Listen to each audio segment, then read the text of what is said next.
Thank you, Mr. Speaker. I call Dennis O'Rourke. Thank you, Mr. Speaker. New Zealand First agrees with the Green Party where it says, quote, climate change is the most challenging issue of our time, and, quote, how we respond to it will define us and determine what kind of future we leave for our children, unquote.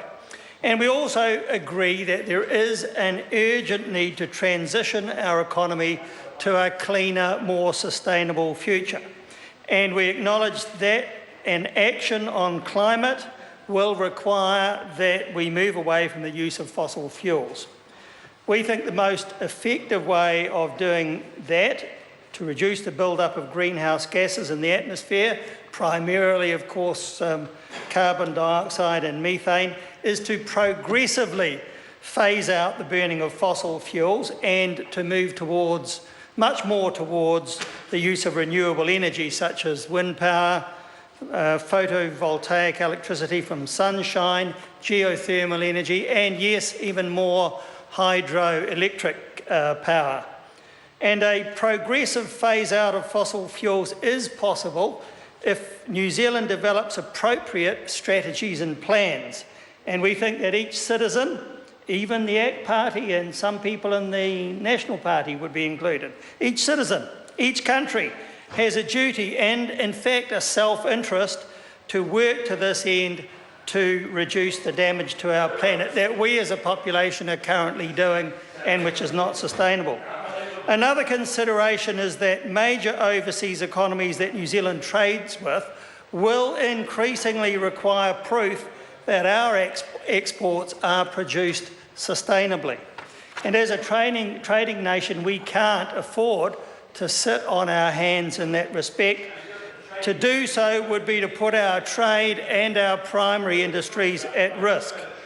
So with all that in mind, Mr. Speaker, New Zealand First policies oppose the use of direct economic instruments to achieve a move away from fossil fuels, and that includes the emissions trading scheme, which we think is counterproductive to pay polluting companies large taxpayer subsidies with no requirements on them to actually reduce emissions.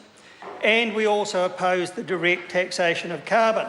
But what we would do is to develop those strategies, plans, legislation and the regulation to achieve the emissions performance that we all seek.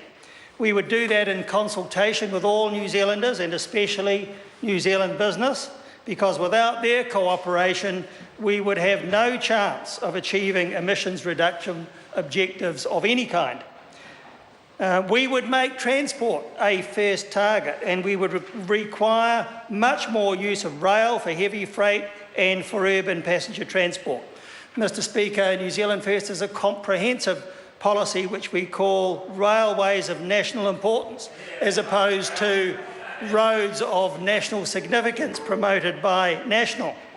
And we would actively encourage the use of hybrid and especially zero-emission vehicles, including fully electric vehicles, and very soon actually fuel cell vehicles, which are beginning to come on the market as well. And we would ensure better public transport, including large-scale introduction of light rail in the main population centres. And we would provide local government with clear guidelines and information to assist in its planning functions to achieve a consistent standard throughout New Zealand. But, Mr. Speaker, this bill is highly prescriptive. In section 7, it says a fund manager must dispose of any investment that the fund has in the mining or production of fossil fuels, and it's got to do it within 5 years. And it imposes very onerous obligations on fund managers about identifying climate change implications and to measure, manage and report and so on. Mr. Speaker, New Zealand First cannot support the bill for 3 reasons. It won't support it because we don't agree with the imposition of unnecessary and defective costs, taxes or impositions on any part of the New Zealand economy or New Zealanders. We don't support these sorts of cliff-face proposals, which are seldom practical or effective, and we do instead, as I've already said, would rather see a transitional approach with government incentives and actually regulation where that is required. So we can't support a legislation of this kind. We don't believe that we should be paying the piper and playing the tune. It's over to those managers to decide how to invest, and in fact that includes not just those considerations, but finally, Mr. Speaker, also I'm sorry, the member's time has considerations which are expired. effective. Has expired.